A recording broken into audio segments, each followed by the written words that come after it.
അതുപോലെ തന്നെ നമ്മുടെ PVC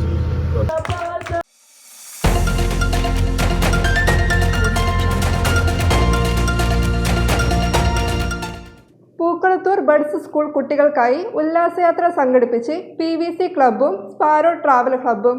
panchayat president PC Abdurahman flag off ചെയ്തു. പൂക്കളത്തൂർ ബഡ്സ് സ്കൂളിലെ വിദ്യാർത്ഥികൾക്കായി ഉല്ലാസയാത്ര സംഘടിപ്പിച്ച് PYC ക്ലബ്ബും സ്പാരോ ട്രാവൽ ഹബ്ബും. തൃശൂർ മൃഗശാല, Marine Drive, boating, metro, Lulu Mall തുടങ്ങിയ സ്ഥലങ്ങൾ സന്ദർശിച്ചു. യാത്ര panchayat president PC Abdurahman flag off ചെയ്തു. Vice president Sheena Mol, PTA president Abdurahman തുടങ്ങിയവർ സംബന്ധിച്ചു. യാത്രയിൽ ക്ലബ്ബ് ഭാരവാഹികളായ ഷിബു നാരായണൻ, അഷ്റഫ്, റഷീദ്, ഖാലിദ്, മുനീർ, മാലിക്, സിയാദ് എന്നിവർ നേതൃത്വം നൽകി. News bureau, കുയ്മണ്ണ.